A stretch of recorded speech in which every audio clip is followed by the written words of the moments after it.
Norman rupanya sudah mencurigai Ray sejak kedatangan Suster Crone. Dia kemudian menyiapkan perangkap dan informasi palsu untuk membuktikan prasangkanya.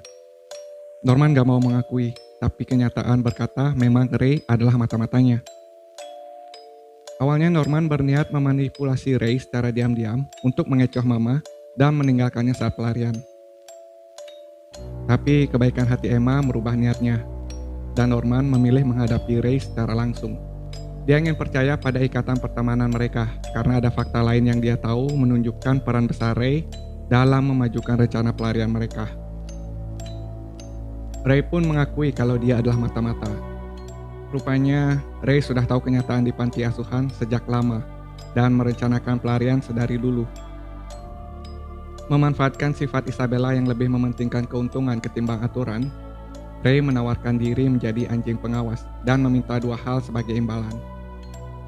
Yang pertama, agar dirinya tidak dikirim lebih awal.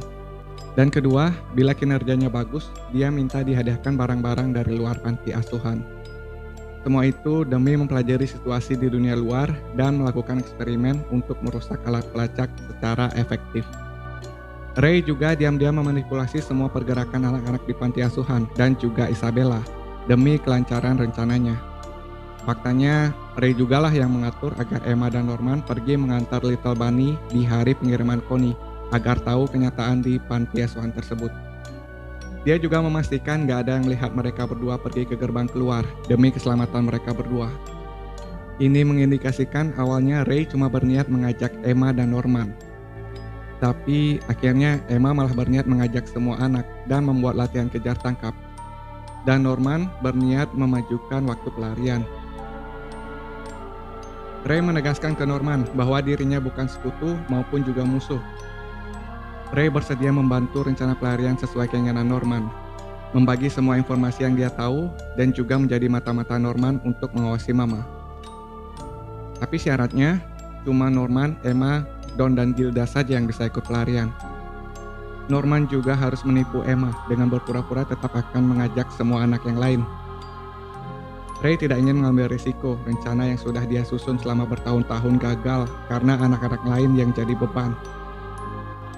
Norman yang saat itu nggak punya pilihan harus menyetujui syarat tersebut. Setelah pertemuan yang cukup intens itu, Ray menemui Isabella untuk melaporkan Suster Crone yang sudah melakukan pergerakan.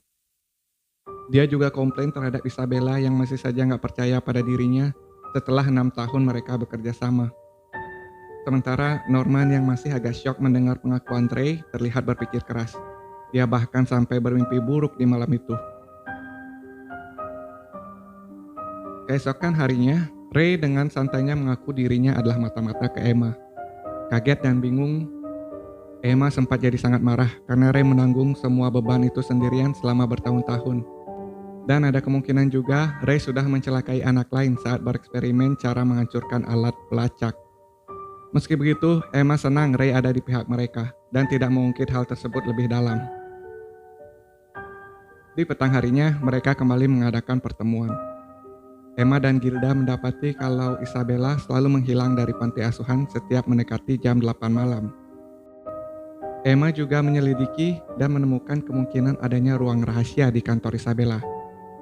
Ray berkata mungkin Isabella menghilang untuk memberi laporan dari ruang rahasia tersebut. Tapi sebaiknya mereka juga nggak menyelidiki ruang tersebut karena sangat berisiko.